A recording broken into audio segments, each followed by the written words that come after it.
Assalamu alaikum students. I hope you all will be fine. Today we will discuss खिलाफत movement and non-cooperation movement. ठीक है, आज खिलाफत movement यानी कि तहरीक खिलाफत, नॉन कॉपरेशन मूवमेंट, तहरीक अदम तावन, आज हम इन दो मूवमेंट्स को डिस्कस करेंगे. First of all we will discuss Khilafat movement. Before discussing the Khilafat movement, we will see the short and brief background of this movement. ठीक है स्टूडेंट्स, हम इस मूवमेंट का बैकग्राउंड देखते हैं. World war one started in 1914. जो पहली जंग अजीम थी वो 1914 में स्टार्ट हुई थी. एज अ MCQs आपसे पूछा जा सकता है, when was world war one started.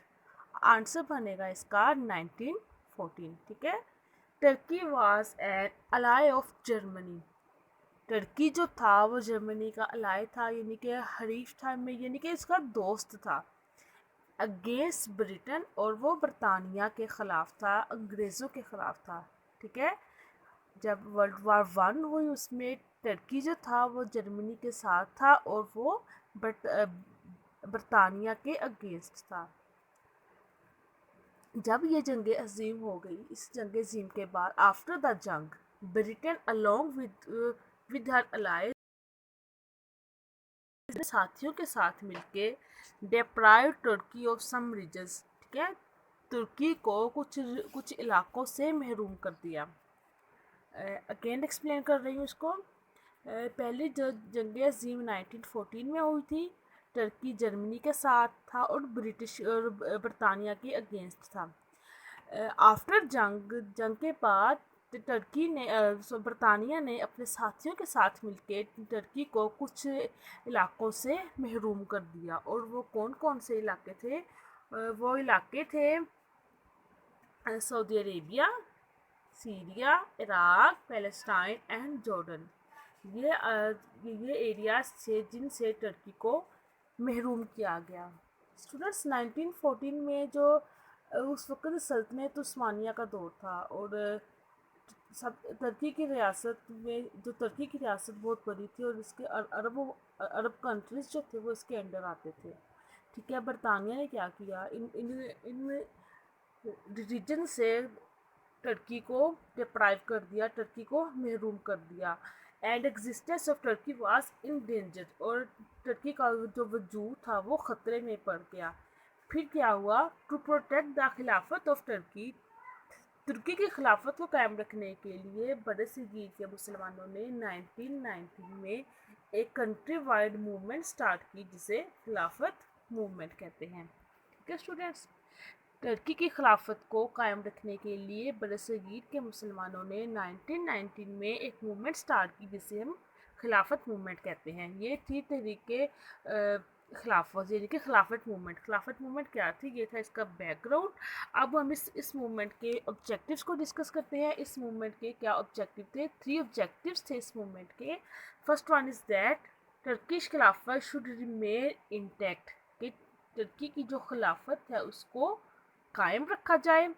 And the Holi places of the Muslim should remain in protection of the Turks, मुसलमानों के जो मुकद्दस मकामात हैं वो टर्की की हिफाजत में रहें. And the Turkish boundaries should not be change, और टर्की की बाउंड्री में इसकी बाउंड्रीज में किसी भी किस्म की कोई चेंजिंग ना की जाए, इसमें किसी भी किस्म की कोई तब्दीली ना की जाए. ठीक है स्टूडेंट्स, ये था हमारा खिलाफत movement and the objective of this movement.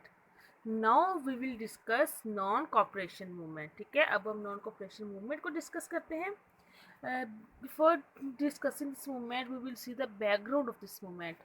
Although इसका बैकग्राउंड जो है वो आपकी बुक में नहीं दिया गया, बुक में जस्ट इसके ऑब्जेक्टिव हैं, लेकिन इसको अच्छी तरह से अंडरस्टैंड करने के लिए इसके बैकग्राउंड को देखना ज़रूरी है कि ये मूवमेंट क्या थी, कब शुरू हुई और किसने शुरू की थी, इस मूवमेंट का क्या पर्पस था.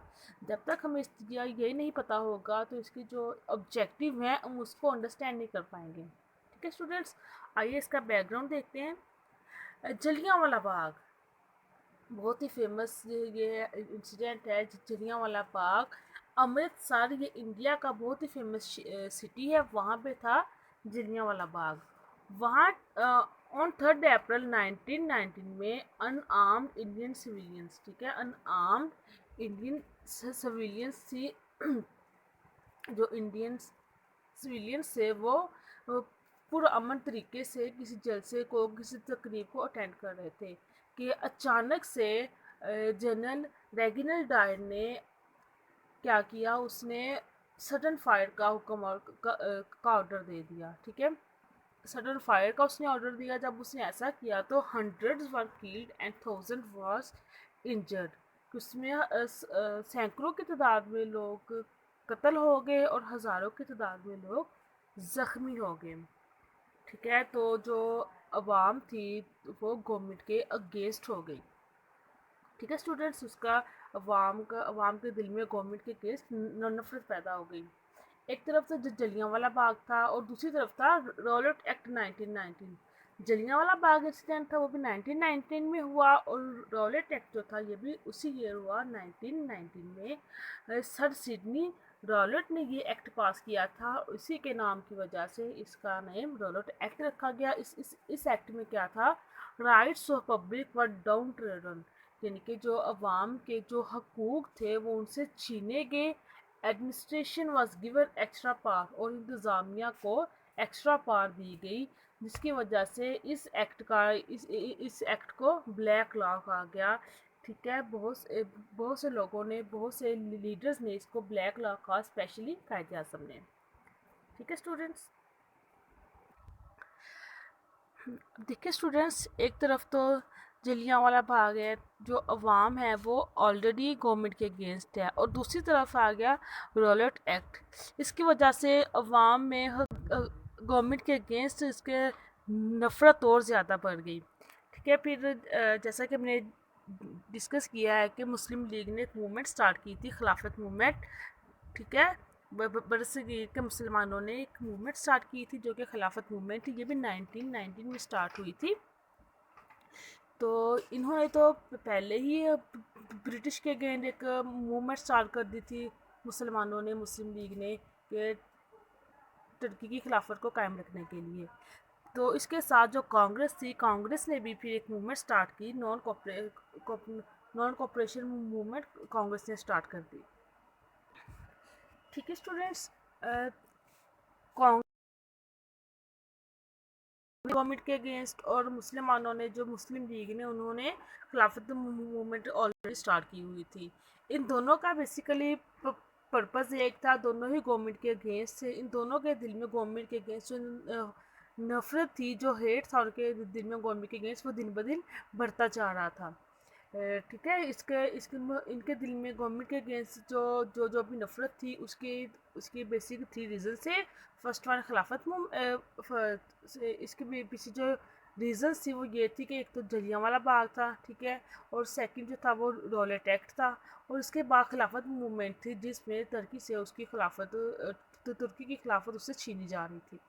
इस वजह से इन दोनों पार्टीज़ ने मिलके, फिर कांग्रेस ने और मुस्लिम लीग ने मिलके ब्रिटिशर्स के ख़िलाफ़, अंग्रेज़ों के ख़िलाफ़ एक मूवमेंट स्टार्ट की जिसे नॉन कॉपरेशन मूवमेंट कहते हैं, ठीक है स्टूडेंट्स।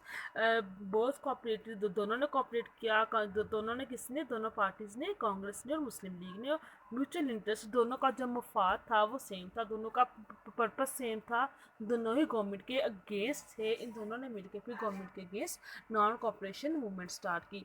और इस मूवमेंट की क्या ऑब्जेक्टिव है, बेसिकली आपकी बुक पे जो है वो इसके जस्ट ये 7 ऑब्जेक्टिव्स हैं, यही दिए गए हैं, आपकी बुक पे इसका बैकग्राउंड नहीं दिया गया, ठीक है। इसको समझने के लिए इसका बैकग्राउंड को देखना बहुत ज़रूरी था। आइए हम देखते हैं कि जो नॉन कॉपरेशन मूवमेंट स्टार्ट हुई थी उसके क्या ऑब्जेक्टिव थे।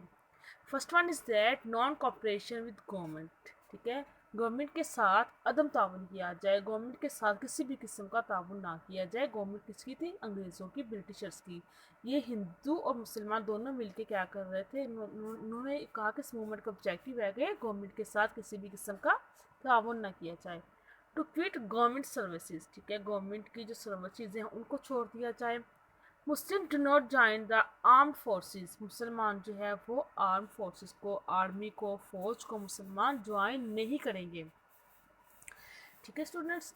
And boycott of British goods, ठीक है, ब्रिटिश की जो پروڈکٹس ہے اسے اس کا بائیکاٹ کیا جائے، ان کو پرچیز نہ کیا جائے. اینڈ بائیکاٹ آف کورٹس لا، کوئی بھی جو مقدمہ ہے وہ عدالت تک نہ پہنچایا جائے، عدالتوں سے مکمل طور پر بائیکاٹ کیا جائے. And not to send children to school and colleges, بچوں کو اسکول اور کالجز میں نہ بھیجا جائے. And to renounce the titles given by Britishers نے لیڈرز کو جو بھی ٹائٹلز دیے ہیں ان سے دستبردار ہوا جائے، ٹھیک ہے، ان ٹائٹلز کو نہ مانا جائے. یہ تھے نان کوپریشن موومنٹ کے آبجیکٹیوز، ٹھیک ہے. ایز یہ آپ سے نوٹ پوچھا جا سکتا ہے، آپ سے ایز اے شارٹ کوسچن پوچھا جا سکتا ہے کہ what were the objectives of non cooperation movement, تو اس میں یہ 7 آبجیکٹیوز ہیں، یہ آپ نے اچھی طرح سے لرن کر لینے ہیں. ٹھیک ہے اسٹوڈنٹس، آج ہم نے 2 موومنٹس کو ڈسکس کیا ہے، Khilafat movement and non cooperation movement. ان دونوں کو آپ نے اچھی طرح سے لرن کر لینا ہے. ٹھیک ہے students, thank you so much.